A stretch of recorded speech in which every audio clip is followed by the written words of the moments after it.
technology, lumps of technology, and the nature of human form, I suppose.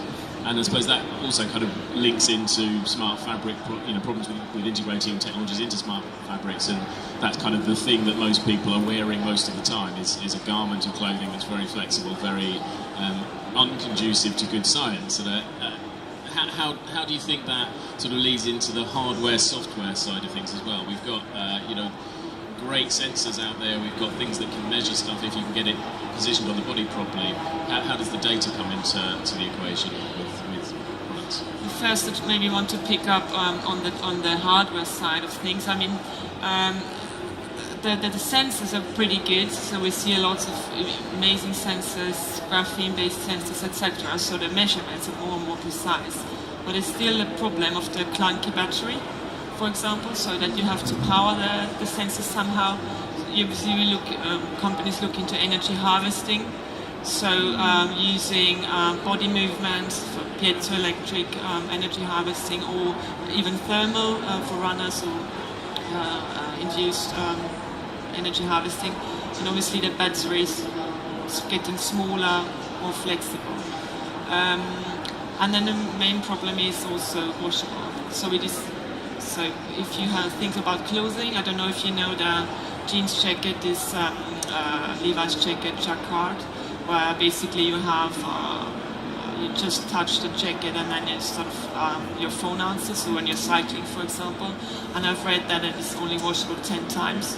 So for a jeans jacket, I guess that's okay in a way, you don't wash that every day. But obviously for a functional shirt, you want to wash after every run. But it would be cool to have, I would love to run and be able to do an emergency phone call, because I'm one of these people who always runs with a phone in her hand.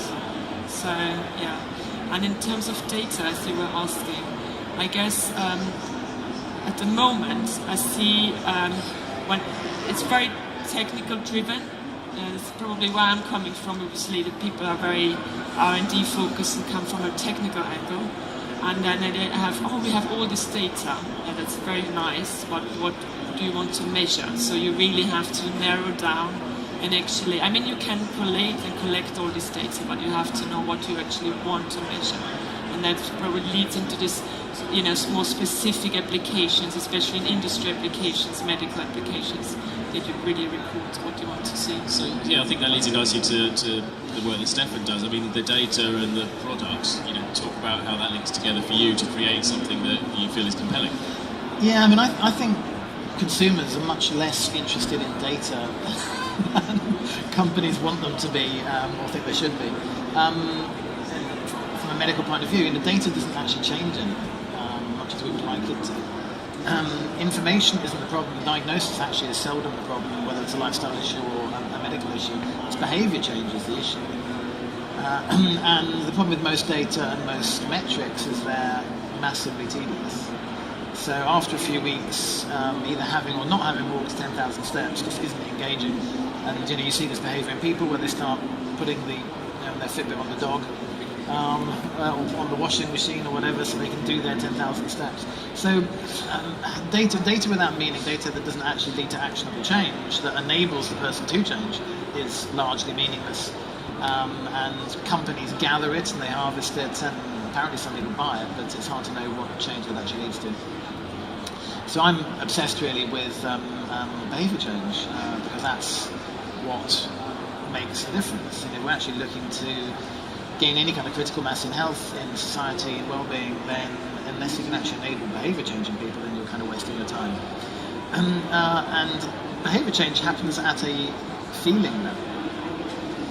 So numbers never changed anyone's minds, maybe mathematicians or statisticians, but in terms of people, it's interesting actually, I've noticed this phenomenon that the more important the decision, the more emotional the response. So people will spend weeks looking at sofa companies about where to save money on their sofa, or who's got the best guarantee or whatever, and then it comes to a medical decision and actually they don't look at the data. It might be where to have your baby, or it might be a treatment for cancer, and people actually don't fail then to look at the data. They take an emotional decision because it's so important. And in a sense, that's what's interesting. Behaviour change is driven by a life or death response. So I'm therefore interested in technologies or techniques which enable an emotional response in people. And that actually works at a much more primitive level in the nervous system than the frontal brain. So we have these frontal brains that are crunching data. That isn't causing behaviour change. That's tangential but really interesting. I think it is the point though. People are not adopting things because the value is not there, and they're not given the endorphins that they need in order to make them satisfied by the experience of using those products. It's fascinating to put it in those terms, I think. And in terms of Sensei, that's a product that has a kind of data-driven philosophy. Can you explain how Sensei works in terms of tying that loop together? Because I think that's a very important way of considering a product. Yeah. So as I mentioned at the beginning, I've noticed this schism between people's one need to be able to relax and meditate. There's never been a greater need. Stress appears to be at the root of most modern illnesses. If you dig down, what you see in all the chronic preventable diseases, diabetes, heart disease, cancer, etc., what you find is dysregulation of cortisol, adrenaline, and norepinephrine. So these are driven by stress. The vast majority of what people die from is now effectively preventable disease. We've beaten the four horsemen. People aren't dying of famine on the whole anymore. Therefore, the thing that drives that is emotions and feelings. So what we've developed is technology that enables brainstem stimulation. So if cortisol and adrenaline production are driven by the flight, fight or freeze response in the brainstem level, that's very disconnected from the human frontal brain that's making logical decisions based on data. And it's also pre-verbal. It's almost certainly the case that the first sense that human beings ever developed hundreds of millions of years ago, before we had ears or eyes, was perception of vibration. So